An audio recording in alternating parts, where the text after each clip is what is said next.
미래 대한민국의 군사기술을 발전시키려면 결국에는 함재기 국산화가 필연적인 상황. 우리나라의 방산기업 한국항공 우주산업이 KF-21 전투기에 관해 뜻밖의 이야기를 꺼냈습니다. 그것은 바로 여러가지 개량 형태를 준비하고 있다는 소식이었는데요. 보라매에 관한 새로운 소식이 추가적으로 들려왔습니다. 이번에 공개한 KF-21 전투기의 후면 부분을 보면 후크 형태의 구조물이 형성되어 있다는 것을 확인하실 수 있는데, 과거부터 카이 측은 전자전기 개발과 함께 함재기 형태인 KF-21 네이비의 개발을 준비 중이라 언급해왔습니다. 또한 함재기 개발을 위하여 한국해군과 협력도 검토한 적이 있는데요. 카이가 언급한 보라매의 개발 상황은 극비리 형태로 구체적인 내용은 세상밖에 알려지지 않았지만, 초기 형태의 개발 계획 안에 있던 KF-21 전투기의 개량형은 모두 5종류로 확인되었으며, 접전투기를 먹통시키는 전자전기를 포함해 항공모함에 탑재하는 함재기 형태, 그리고 2명이서 탑재하는 조종석을 갖춘 복자기 형태를 포함해 마지막으로 스텔스 형태의 물록2와 블록3였습니다. 이 소식이 들려오자마자 중국과 일본의 군사무기 전문가들을 당혹시켰습니다. 그도 그럴 것이 대한민국의 KF-21 네이비 개발은 곧 중형 항모의 건조를 의미하기 때문이죠. 현재 우리나라가 추진 중인 한국형 항모는 만재 3만 톤 급에서 4만 톤 급의 항모로 F-35B 형태의 수직 이착륙기를 제외하면 다른 함재기를 운용하지 못하지만, KF-21 네이비가 개발되는 순간 이야기는 곧장 달라집니다.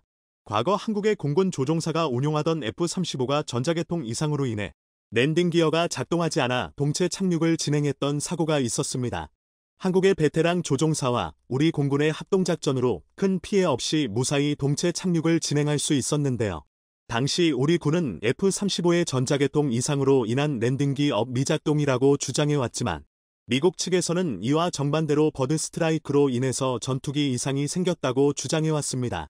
사건 당시 베테랑 조종사의 증언을 들어보면 전투기를 조종하던 중 갑자기 일부 전자 시스템들이 완전히 먹통이 되면서 일부 기능 사용에 대한 제한이 생겼고 비행 도중에 버드 스트라이크는 없었다고 주장했습니다. 하지만 미국은 이를 완전히 무시하고 자신들의 주장대로 사건을 종결시켜 버립니다. 그럼에도 불구하고 우리 한국은 미국에게 큰 소리를 내지 못하는 입장이었습니다만 이제는 절대 아닙니다. F-35는 북한이 가장 무서워하는 전투기로 소문이 자자해으며 한국이 미국에게 반감을 사는 행동을 했다가는 오히려 미국 무기 수출 제한이라는 뼈아픈 고통을 맛보게 될 수 있기 때문이었는데요. 그런데 이제는 KF-21 전투기의 파생형까지 등장함에 따라 우리 대한민국은 미국의 로키드 마틴과 상관없이 마음대로 자주적인 군사무기 외교를 진행할 수 있게 되었습니다. 이것을 달리 말하면 KF-21 네이비를 제작한다는 것은 만재 6만 톤 이상의 중형 항모를 한국 해군 측에서 직접 검토하는 것과 다름이 없어지는데, 이 개발한 건에 대해선 카이를 포함해 한국 해군까지 갑론을박을 벌이고 있습니다. 반대파의 주된 의견을 보자면 미국산 F-35 전투기가 아니라면 항공모함에 탑재할 수 없다는 등 KF-21 전투기의 신뢰성에 대하여 매우 의심하는 태도를 보였는데요. 또한 KF-21 네이비를 개발하게 된다면 미국산 F-35를 도입할 예산이 자연스럽게 줄어들 수밖에 없습니다. KF-21 네이비 함재기 반대론자들은 대한민국 안보 환경에서 필요한 건 한국산 KF-21 전투기가 아닌 미국산 F-35B 함재기라고 일관되게 주장입니다. 그런데 그들의 주장에 조금씩 금이 가고 있습니다. 이처럼 불리했던 KF-21 네이비 개발이 상황이 뒤집힌 이유는 보라매가 실전 기체용 전투 테스트 이륙에 성공함에 따라 개발 상황이 예상보다 더욱 빠르게 진척되고 있기 때문입니다.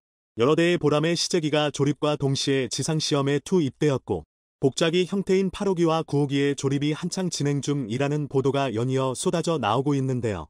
순조로운 일정 덕에 KF-21 전투기가 F-35B와의 함재기 경쟁 속에서 더욱 유리해진 것은 분명한 사실입니다.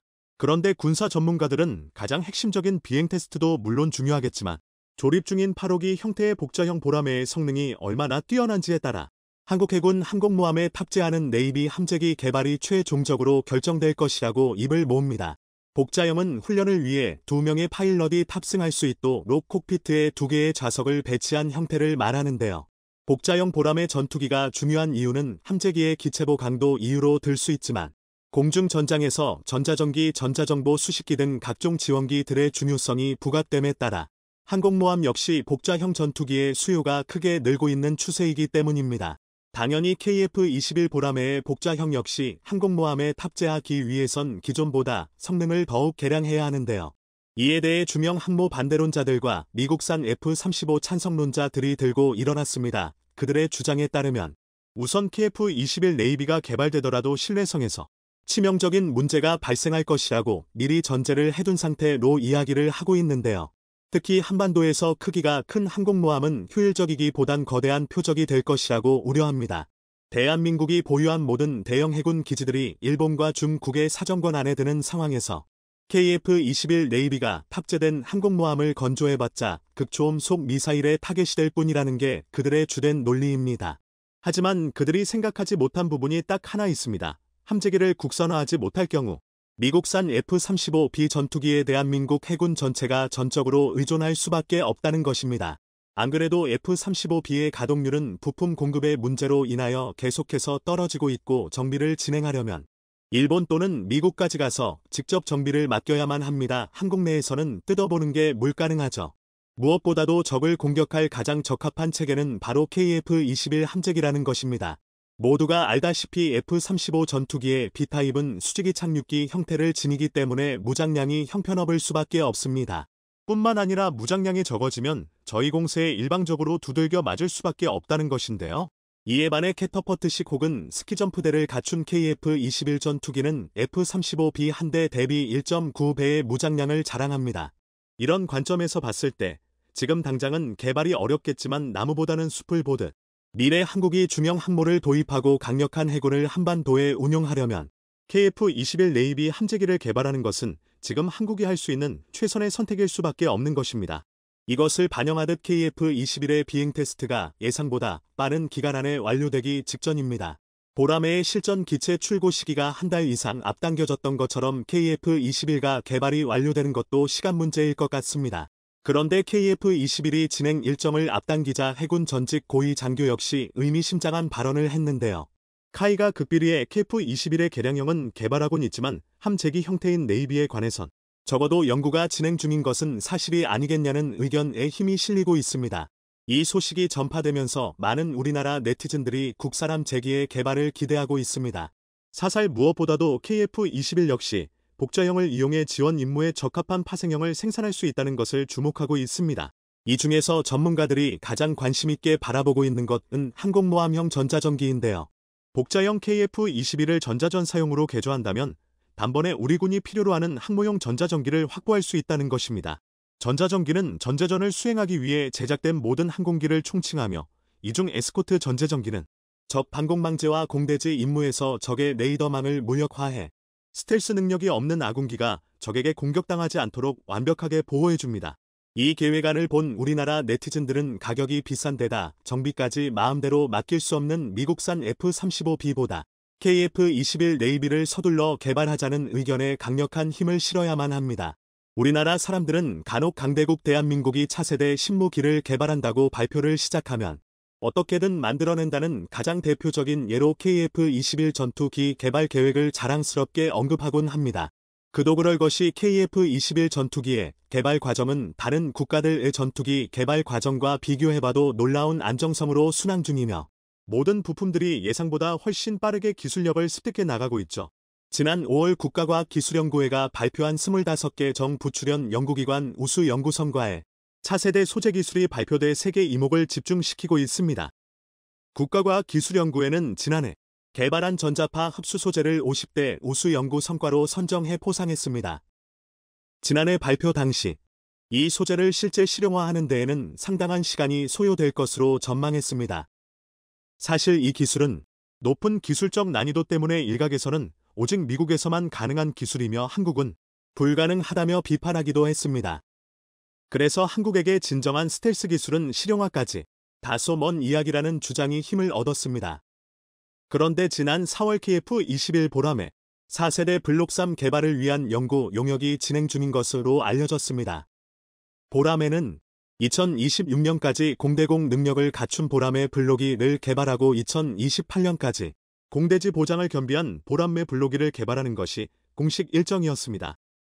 그런데 블록3의 연구 용역이 진행된다는 것은 2028년 이후 미국의 F-35 전투기처럼 진정한 5세대 스텔스 전투기나 그 이상의 전투기로 발전할 수 있도록 연구하겠다는 뜻인데요. 여기에 바로 맥심 전자파 흡수 소재 개발 성공은 멀지 않았습니다.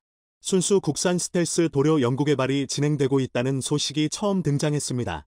대한민국의 영원한 자주국방을 꿈꾸며 세계 3대 명전차 마국의 에이브람스, 독일의 레오파르트, 한국의 K2 고표. 그 가운데 레오파르트 전차는 독일 전차 기술이 집대성된 전차로서 전 세계에서 3,600대 이상 생산돼 온 뒤어 개국의 주력 전차로 문용되었고, 이에 나토, 북대서 입조약 가구, 표준 전차라고 불필 만큼 막대한 영합력을 과시해왔습니다.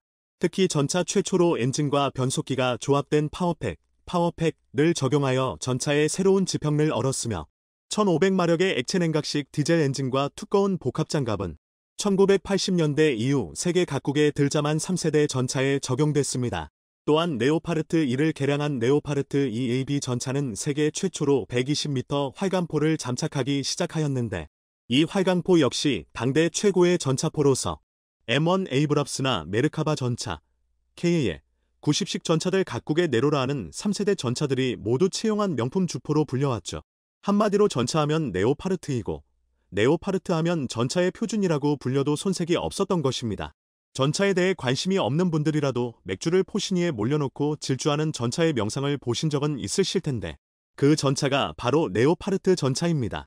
레오파르트는 전차에게 가장 중요한 활력, 기동력, 방어력 세 가지가 골고루 뛰어나고 치명적인 결합이 없어서 동세대 최강의 전차로 꼽혀왔는데, 특히 2003년 아프가니스탄에 파병된 캐나다군에 소속된 레오파르트 2 한 대가 탈레반 반군이 설치한 대협 대전차 지뢰 폭발에도 아무런 인명피해가 없어 무적이라는 칭호를 받았으며, 이에 심지어는 네오신교의 수많은 신도들을 양성하기도 하였습니다.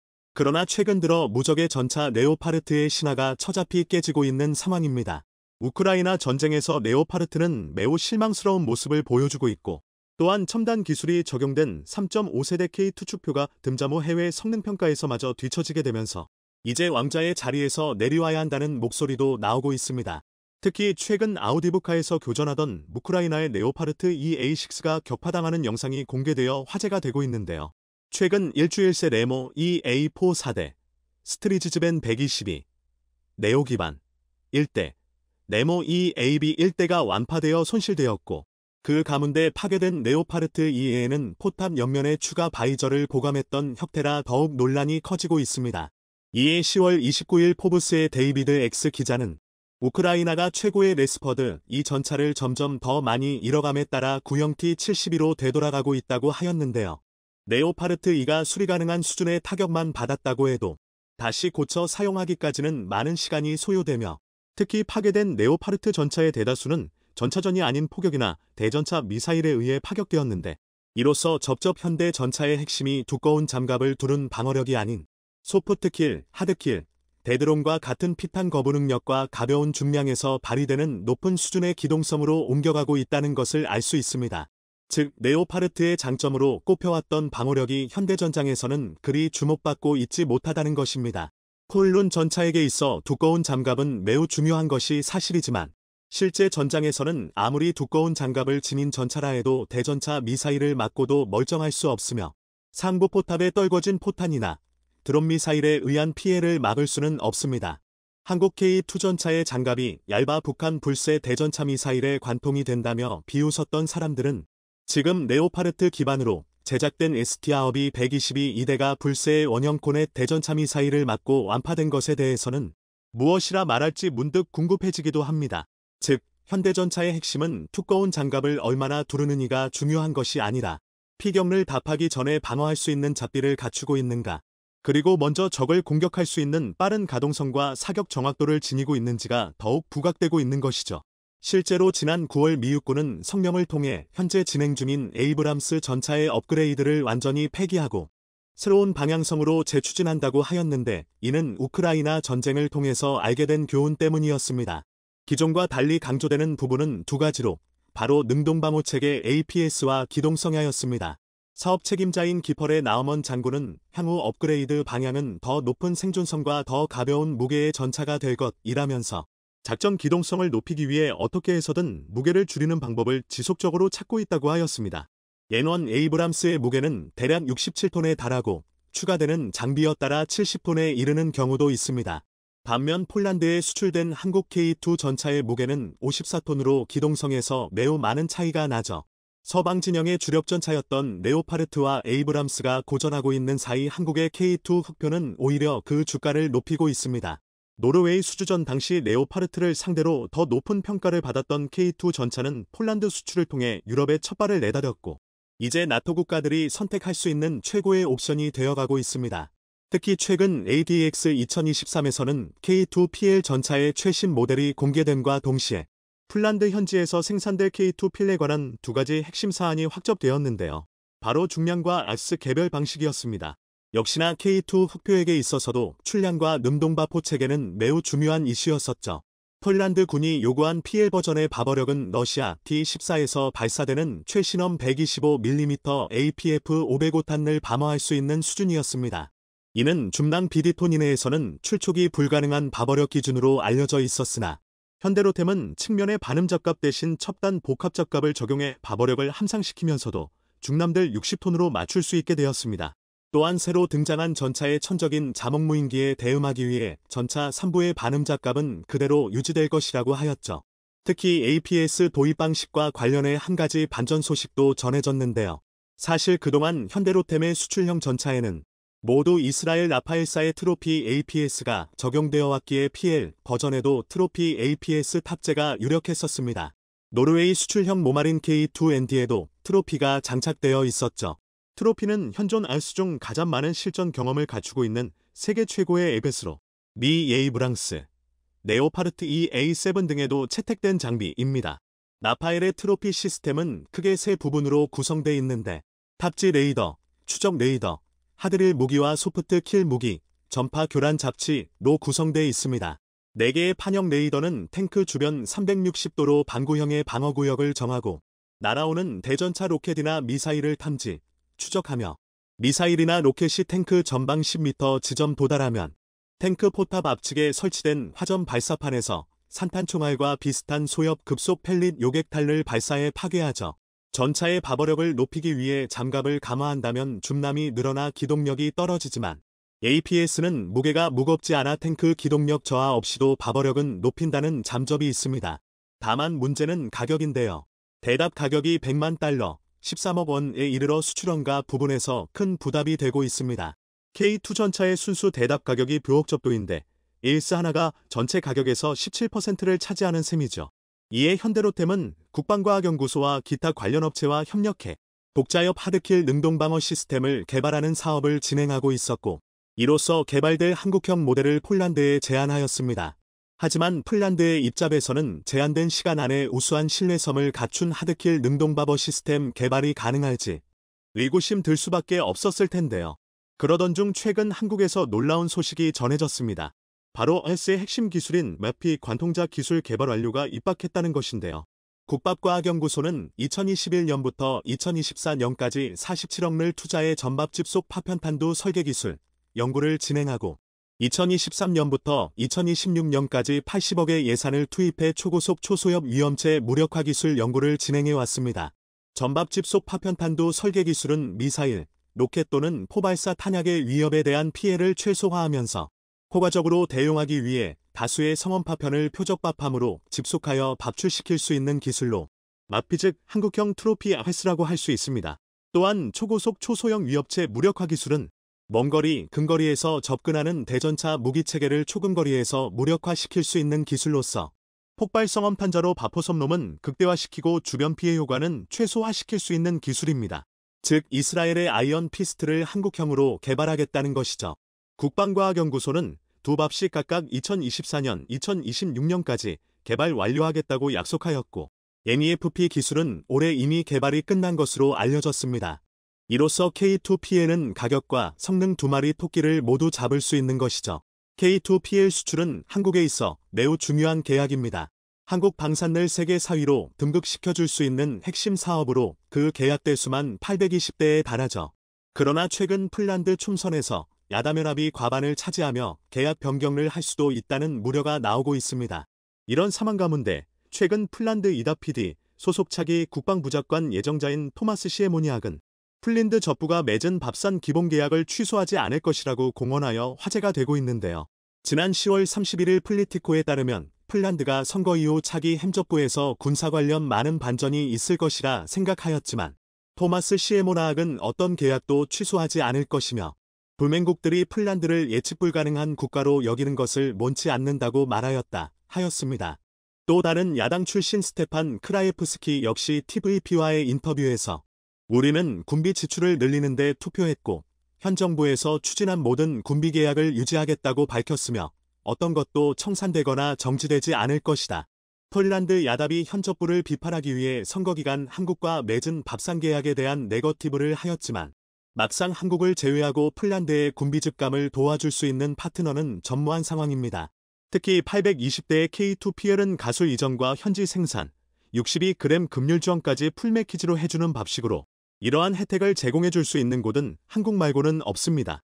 미국조차 꼴랑 3조 원 정도만 FMF, 대출, 지원해줬고 독일은 가뜩이나 자국 재무작도 쉽지 않은 상황에서 밥살 라이벌이 폴란드에 이러한 지원을 추진하기도 어려운 상황이죠. 이리저리 둘러봐도 대안은 한국밖에 없다. 특히 1차 계약 답시 보여주었던 한국 방산의 빠른 납기는 타이 추첨을 불허하는 속도였습니다. 납기라도 늦었다면 비판할 거리라도 있겠는데 오히려 몇 달을 조기 인도해주고 있으니 폴란드 야단마저도 한국 방산 역량에 대해 신뢰할 수밖에 없는 것이죠. 중국과 필리핀이 남중국해 영유권 문제로 갈등을 빚고 있는 가운데 최근 중국 해경선과 필리핀 보급선이 고의로 충돌하는 등 일촉즉발의 대치 국면이 빚어졌습니다.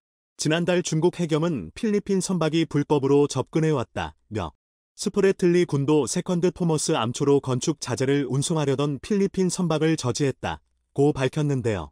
반면에 필리핀은 중국 해경을 향해 도발적이고 무책임하며 불법적인 행동으로 선원들의 안전을 위협했다고.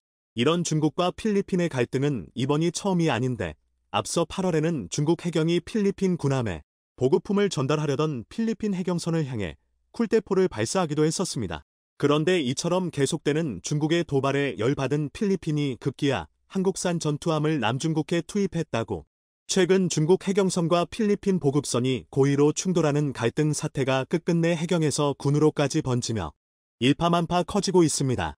중국이 스카버러 암초 인근 해역에 접근한 필리핀 해군 함정에 대응해 해군 공군 전력을 동원하는 등 해경 대 해경 구도였던 양국의 대립이 군대 대 군대 형태로 바뀐 겁니다. 주요 외신에 따르면 텐줄리 중국 인민해방군 대변인은 지난달 필리핀 호위함이 허락 없이 물법으로 중국 해역에 침입했다며 중국군 남부정부는 해군, 공군 병력을 조직해법에 따라 이를 저지했다고 밝혔습니다.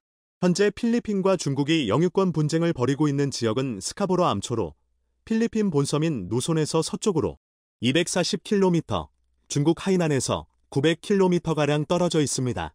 그런데 유엔해양법협약에 따르면 각국은 해안 370km 구역 내에서 자연 자원에 대한 관할권을 지닌다고 명시되어 있는데요. 하지만 중국은 남중국해의 유자 형태로 9개 선을 긋고 이 안에 90% 영역이 자국 영해라고 주장해왔고 2012년엔 영유권을 주장하며 스카보러 암초를 강제로 점거했습니다. 이에 필리핀은 국제상설재판소 PCA에 소송을 제기했고 PCA는 중국의 영유권 주장이 국제법상 근거가 없다고 2016년에 판결을 내렸습니다.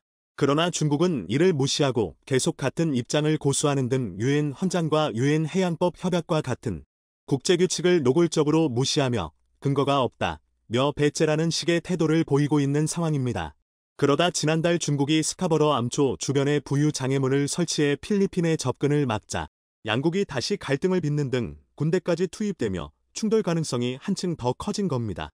이렇듯 중국과 필리핀 간의 분쟁이 점점 더 거칠어지고 있는 가운데 더 이상 두고만 볼 수 없다고 판단한 필리핀이 최근 분쟁 수역에 처음으로 전투함을 투입하기로.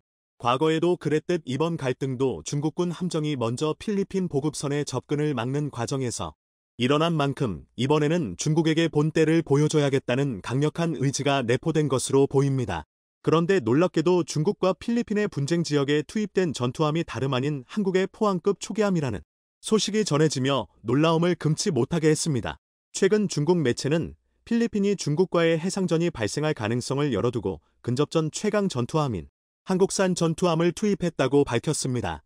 매체는 필리핀이 분쟁 수역인 스카버러 암초 주변에 한국산 포항급 초계함을 배치했다며 중국 정부의 허가 없이 무단으로 전투함을 투입시켰다고 보도했습니다.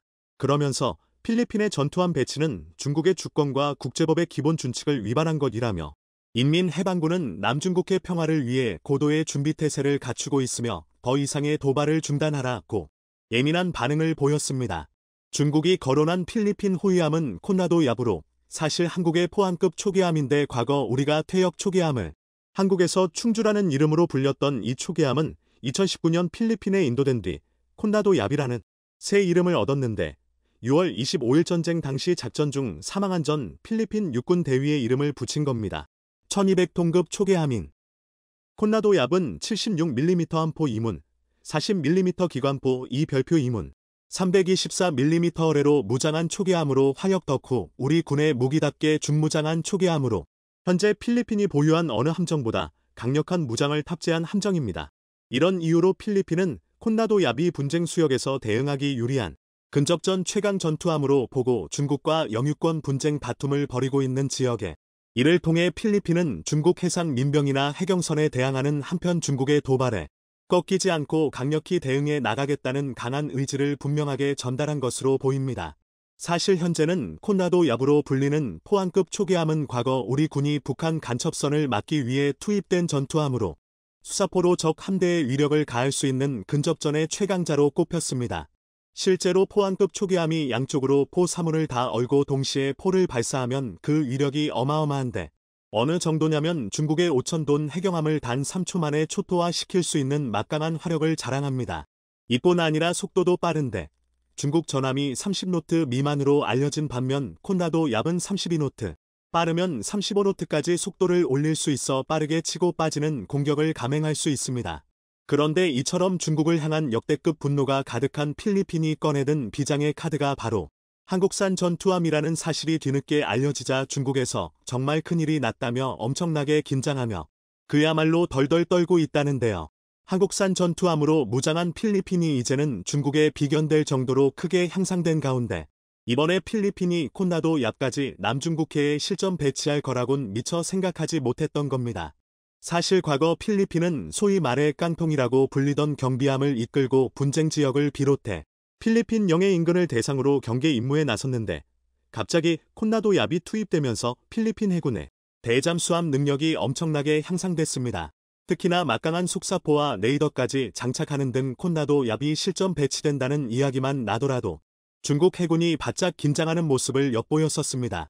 실제로 필리핀 내에서 콘라도 얍은 7,100여 개의 섬으로 이뤄진 필리핀의 연안 경비와 방어작전에 최적화된 함정으로 평가하고 있으며 중국 역시 자신들을 상대로 엄청난 타격을 가할 수 있다는 사실을 너무도 잘 알고 있는 상황입니다. 사실 이전에도 중국은 포항급의 필리핀 공여가 처음 보도될 당시 엄청난 발작을 일으킬 정도로 난리가 났었습니다. 이에 대해 중국이 항해 방문을 했다는 보도가 나올 정도였는데 보통 대만이 아니면 제3국의 무기 수출에 대해 잘 간섭하지 않던 중국의 행동이 무척 이례적이었다는 평가입니다. 그만큼 해군 전력에서는 중국이 한국을 도저히 넘을 수 없는 벽과 같은 존재로 여겼던 것으로 이를 필리핀이 손쉽게 가져가는 걸 보고만 있을 수 없었던 겁니다. 당시만 해도 필리핀에는 대함이건 대공이건 미사일을 운용하는 함선이 한 척도 없었기에 중국의 형편없는 해군력으로도 필리핀 해군을 견제하기 충분했기 때문입니다. 이런 이유로 필리핀이 포항급으로 본격적으로 군사력을 갖추려는 상황에 중국 입장에서는 과민 반응을 할 수밖에 없었을 것으로 보입니다. 그것도 그럴 것이 포항급 초계함은 지금은 퇴역했지만 북한 고속전과 간첩선들에 맞서 오랜 세월 영해를 지켜온 해군의 진정한 주력함으로 동남아를 비롯해 제대로 된 함정이 없는 나라에서는 여전히 쓸만한 함정입니다. 실제로 대한미사일과 76mm 함포, 소나와 레이더를 장착하고 있어 대잠, 대공, 대수상 전투가 모두 가능한 데다 대량으로 건조대 물량도 많은데요. 게다가 건조 당시 가난했던 1980년대 한국에서 유지보수가 쉽게 만들어졌기 때문에 다른 나라의 초계함에 비해 연료비도 훨씬 덜 듭니다. 대한미사일을 장착한 함선 혹은 자동식 함포와 제대로 된 전자장비를 탑재한 함선이 없었던 필리핀에게는 실제로 필리핀 군에 있어서 포항급 초계함의 의미는 우리가 상상하는 것보다도 소중한 존재인데요. 필리핀 밀덕 커뮤니티를 비롯해 SNS에서는 필리핀의 포항급 초계함이 인도된다는 사실이 알려질 당시에도 포항급은 훌륭한 대안이다. 필리핀 해군은 반드시 포항급을 잡아야 한다. 그래야 새로운 해군 자산을 구축할 수 있다. 베트남이 기회를 잡기 전에 은퇴한 포항급을 위해 협상에 빨리 나서야 한다. 엄청난 해군 자산이 오고 있다. 필리핀의 해군 사관학교를 만들기 시작해야 한다. 등 그야말로 대환영했습니다. 그런데 최근 중국과 필리핀의 남중국해 영유권 문제로 갈등이 격화하자 미국과 일본이 필리핀과 함께 중국의 남중국해 불법 행동을 견제하며 이를 저지하는 일에 참여하기로 했는데요. 얼마 전 미국 국무부 책임자가 중국을 방문해 남중국해 문제를 두고 우려의 입장을 직접 표명하는 한편 일본은 필리핀과 연합훈련을 하는 등 중국에 대한 억지력을 강화하는 데 나섰습니다. 그러나 사실 현재 실제적으로 필리핀을 돕고 있는 건 한국으로 보이는데요. 잠수함을 운용한 적 없는 필리핀이 중국의 해상 위협을 계기로 3조 원대의 잠수함 2척을 전력화할 방안을 추진 중인 가운데 한국이 필리핀에게 중국을 초토화시킬 놀라운 방법을 제안했기 때문입니다. 실제로 얼마 전 필리핀군 관계자들이 아덱스 2023분 참석을 계기로 하나오션 조선소를 극비리에 방문했다는 사실이 알려지는 등 우리 해군으로부터 잠수함의 건조와 운용 현황 등 여러 가지 조언을 전해 듣고 간 것으로 알려졌습니다. 방산업계에서는 이번 필리핀 국방차관의 방문을 두고 하나오션이 필리핀에 제안한 2,800톤급 장보고 3PN2과 관련해 유의미한 진전이 있었던 것으로 해석하고 있습니다. 이렇듯 중국이 가장 두려워하고 있는 일이 물밑에서 벌어지고 있는 것으로 보이는데요. 과거 번듯한 해군함정 한 척이 없어 미국에서 퇴역한 전투함정을 공여받아 연안 해역을 지키던 한국은 이제 대양해군을 향해 나아가 아시아 태평양의 평화에 기여하는 놀라운 역사를 써내려가고 있습니다. 대한민국 해군의 모습이 새삼 자랑스럽습니다. 여러분도 아시다시피 현대전에 있어서 핵분열 과정을 활용하는 무기들은 가장 강력한 수단들입니다. 상대 국가에게 회복할 수 없는 막대한 피해를 안기는 핵무기는 가장 무서운 수단이면서도 반대로 이를 이용해 상대가 우리에게 핵무기를 사용할 수 없게끔 방지하는 원천적인 수단이 되기도 하죠. 이를 활용하는 원자로가 무제한 발전으로 막대한 동력을 끊임없이 제공해준다는 이점이 있어 무제한 자망으로 모습을 감춰야 하는 원자력 추진 잠수함에 활용됩니다. 또한 함재기를 날려보내는 캐터펄트와 강제 착함 장치를 갖춘 원자력 추진 항공모함에 원자로가 사용될 경우 일본의 이즈모급 같은 STOVL 방식의 경항모나 중국의 랴오닝이나 산둥과 같은 STOBAR 방식의 항공모함과는 비교할 수 없는 막강한 전력을 가진 항공모함이 탄생하게 됩니다. 하지만 핵무기의 확산을 우려하는 미국에서는 한미 원자력 협정으로 우리 한국의 핵, 무장을 막고 있습니다. 때문에 핵 무장을 할 충분한 기술을 갖추고 있음에도 불구하고 우리 대한민국은 핵, 무장을 할 수 없었는데요.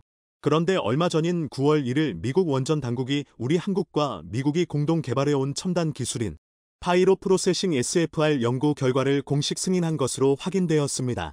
이로써 우리는 1978년 첫 원전 가동 이후 약 40여년간 쌓아오기만 해서 과포화 상태에 이른 폐연료봉 17,500여티를 처리할 방법이 생긴 것은 물론 친환경 소형 원자로를 이용해 원자력 추진 핵잠수함, 원자력 추진 항공모함까지 운용 가능해질 것이라는 전망이 나오고 있습니다. 그렇다면 이 기술을 이용해 플루토늄을 추출해 핵탄두를 만들고 현무5 같은 탄도미사일에 장착할 수는 없을까요? 지금부터 알아보겠습니다. 전문가는 아니지만 해당 분야의 정보를 정리했습니다. 본의 아니게 들린 부분이 있을 수 있다는 점 양해해 주시면 감사하겠습니다. 사실상 허가된 한국의 사용 후 핵연료 활용 발전. 원래 사용 후 핵연료는 엄청난 방사선을 내뿜기에 여러 저장 단계를 거쳐 처리됩니다. 먼저 원전 내의 수조에 5년간 임시로 담가두는 습식 저장 단계를 거친 후 콘크리트 무덤으로 만들어진 건식 저장 시설로 옮겨지는데요. 이 과정에서 추가적인 중간 저장 또한 거쳐야 하며 지하 500m 아래에 완전히 사용 후 핵연료를 파묻을 수 있어야 하기에 특수시설인 URL이 필요해집니다. 스웨덴이나 스위스, 핀란드, 프랑스, 일본의 경우엔 이 URL 시설을 운영하고 있지만 한국의 경우 중간 저장 시설이나 URL이 전혀 없어 큰 문제인데요. 현재 국내의 모든 폐연료봉은 원전 내에 쌓아두고 있는 상황이며 올해 6월을 기준으로 현재 17,578톤의 폐연료봉이 저장되어 있는 상태입니다. 그런데 더욱 큰 문제는 이 저장 시설이 감당할 수 없을 정도로 사용 후 핵연료가 빠르게 쌓이고 있다는 것입니다. 경북 경주의 월성원전 1터부터 4호기 포화율은 올해 6월을 기준으로 98.2%에 도달했으며 이 상태로는 내년 3월 강제 셧다운이 불가피한 실정이라고 합니다. 경북 울진의 한울 1터부터 6호기 또한 포화율이 86.9%에 달했으며 부산 기장이 고리 1터부터 4호기와 신고리 원전 1, 2호기는 포화율이 83.8%, 전남의 영광 한빛 1터부터 6호기는 포화율이 76.2%에 달하는 심각한 상황입니다. 파이로 프로세싱 SFR 기술을 간단히 설명해보라 하면 일반적인 경수로 방식의 핵분열 발전 과정 이후 발생하는 사용 후 핵연료에서 재순환이 가능한 핵연료와 폐기물을 분리수거해 소듐벤카 고속노인 SFR의 연료로 재활용하는 기술이라 말할 수 있는데요. 우리가 생활 쓰레기를 분리수거할 때 캔이나 플라스틱병 등을 분리수거해 재활용하는 것과 유사하기도 합니다. 원자로를 가동하면 많은 양의 사용 후 핵연료가 발생하는데요. 이 사용 후 핵연료를 전기 분해하면 세슘과 스트론듐 등의 방사성 원소들이 나오는데 그 외에 남은 플루토늄, 아메리슘, 퀴륨 등의 초우라늄 원소, 티아류들, 스펄에서 태원 전기를 생산하게 됩니다. 이렇게 하면 한번 쓰고 버리는 사용 후 핵연료에서 다시 에너지를 얻을 수 있을 뿐만 아니라 폐기물인 사용 후 핵연료의 부피 또한 20분의 1에서 50분의 1 수준으로 줄일 수 있으며 방사선량 또한 10분의 1 공공로 줄일 수 있다고 하는데요. 이 기술은 핵발전소에서 나오는 사용 후 핵연료를 처리하기 위해 고안되었습니다. 폐연료봉의 1%를 차지하는 초우라늄 원소, TRU인 플루토늄, 넵투늄, 아메리슘, 퀴륨 등은 수만 년터부터 수십만 년이 지나도 강한 방사선을 내뿜는 고독성 장반감기 핵종이 물질인데요. 1997년부터 약 8천억 원의 정부 연구비 예산을 이용해 소듐을 냉각제로 쓰는 고속노화 연기한 파이로 프로세싱 SFR 기술을 연구해 온 한국원자력연구원에서는 이 기술을 사용할 경우 고준위 폐기물 처분장 면적을 10분의 1 0로 줄일 수 있으며 방사능의 독성 또한 10분의 1 00로 줄일 수 있다고 하는데요. 방사능 독성의 반감기 또한 30만 년에서 300년 정도로 단축할 수 있다고 합니다. 얼마 전인 9월 1일 과학기술정보통신부에 따르면 한 미 원자력연료주기 공동연구 JFCS 운영위원회는 미 아이다호 연구소, 아르곤 연구소와 한국원자력연구원이 지난 10여 년간 연구학 결과를 토대로 작성한 JFCS 보고서를 지난달 최종 승인했다고 합니다. JFCS 보고서는 파이로 프로세싱과 SFR의 기술적 타당성과 경제성, 실현 가능성, 핵 비확산성 등을 포괄적으로 담고 있습니다. JFCS 보고서에서는 한미 공동 연구진이 1회당 사용 후 핵연료 4터부터 5kg을 처리할 수 있는 파이로 프로세싱 SFR 원천 기술을 세계 최초로 확보했다고 평가되고 있습니다. 몇 년 전부터 이 파이로 프로세싱 SFR이 주목받을 수 있었던 이유는 플루토늄을 추출해 무기화할 수 있을지 모른다는 기대 때문이었는데요. 포렉스와 같은 기존의 습식 재처리 방법은 사용 후 핵연료에서 우라늄과 플루토늄을 녹여서 추출해내는 방식이기에 재처리 과정을 맡은 국가가 추출해낸 순도 높은 우라늄과 플루토늄을 핵무기 제조에 이용할 수 있다는 우려가 있습니다. 하지만 파이로 프로세싱의 경우 순수한 플루토늄을 분리할 수 없어 별도로 분리하지 않는 만큼 핵 확산성이 거의 없거나 낮다고 하는데요. 얼마 전 9월 1일 미국 원전 당국이 파이로 프로세싱의 연구 결과 보고서를 공식 승인한 것은 이제 한국이 파이로 프로세싱을 통한 핵물질 재처리를 미국에 송인하에 합법적으로 할 수 있는 길이 열렸다는 뜻이기에 의미가 큰다고 할 수 있습니다. 파이로 프로세싱 SFR의 군사적 활용. 한국의 파이로 프로세싱 SFR 기술을 군사 분야에 이용한다면 그 분야는 차세대 원자로 중 하나인 소듐 냉각 고속로를 이용해 원자력 추진 핵잠수함 혹은 원자력 추진 항공모함과 같은 분야에 이용할 수 있지 않을까 조심스레 추측해봅니다. 파이로 프로세싱을 통해 플루토늄을 추출하고 이를 통해 핵탄두를 장착한 현무 5탄도 미사일이나 핵탄두 장착 SLBM을 만들 수 있다면 좋겠지만 일단 그 과정이 쉽지가 않습니다. 건식 재처리 과정이라고도 불리는 파이로 프로세싱은 전기재련으로 플루토늄을 뽑아낼 때 우라늄도 같이 달라붙어 버리는 문제가 있기 때문인데요.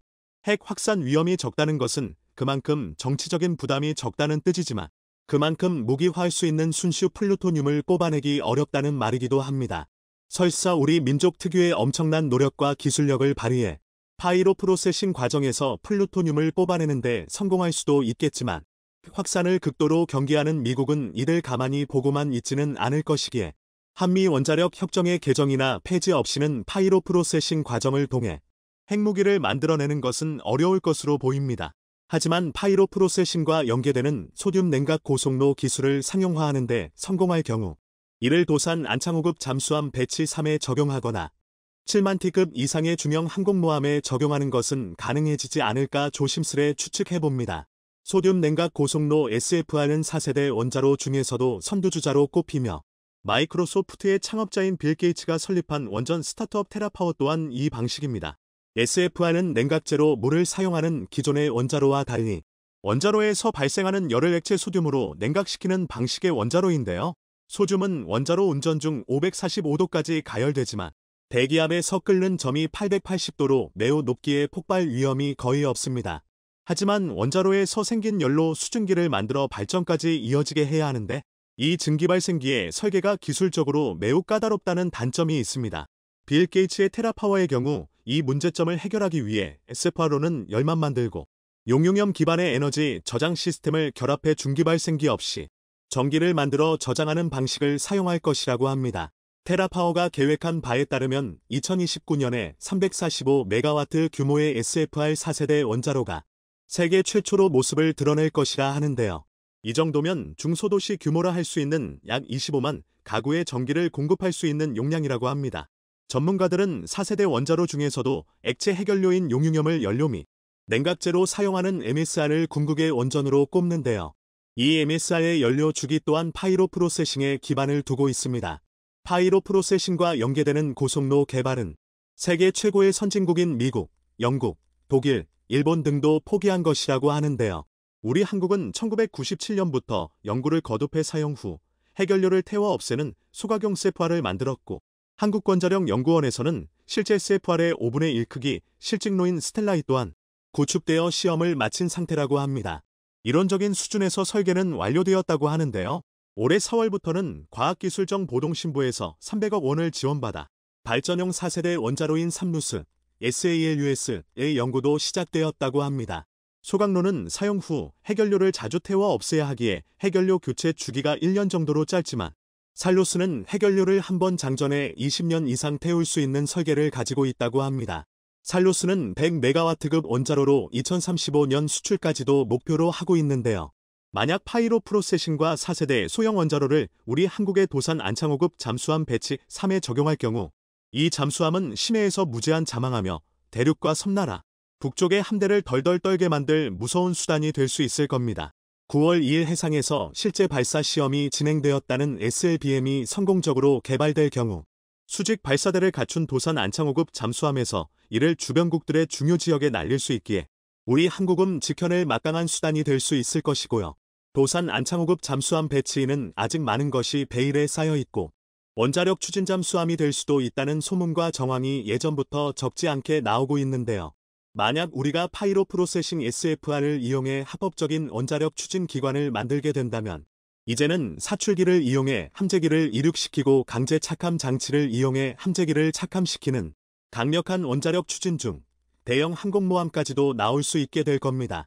사출기를 가진 항공모함은 본질적으로 일본의 이즈모급 항모나 중국의 야오닝 항모, 산둥 항모와는 비교도 안 되는 출격 횟수를 달성해 화력 면에서 압도적인 우위를 차지함은 물론 함재기들의 무장에 있어서도 더욱 강력해질 수 있습니다. 게다가 E2D 같은 해상 조기 경보기까지 운용할 수 있어 차원이 다른 능력을 부여할 수 있는 것으로 알려져 있죠. 앞으로 우리의 해군은 여러모로 준강될 계획을 세워두고 있는데 이런 것들이 모두 갖춰진다면 앞으로 우리 한국에서는 중국의 항모전단까지도 압도할 수 있는 최강급의 항공모함 전단을 가지게 될지도 모릅니다. 함재기 또한 무장이 제한되는 F-35B가 아니라 막강한 벙커버스터 폭탄을 탑재할 수 있는 커다란 F-35C나 K에서 제안했다는 KF-21 네이비가 운용될 수 있을 것이고요. 다만 아직 파이로 프로세싱 SFR 기술에는 문제점이 많아서 섣부르게 행동했다가는 막대한 국민들의 혈세를 남기고 제대로 된 결과를 얻기도 힘들 것이라는 반대론도 만만치 않은데요.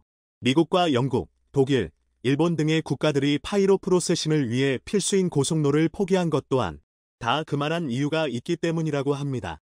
이 문제점들을 모두 극복하고 파이로 프로세싱 기술을 이용한 4세대 원자로가 한국에 필요한 많은 전력을 생산하고 강력한 무기 체계를 갖추게 할 수는 없을지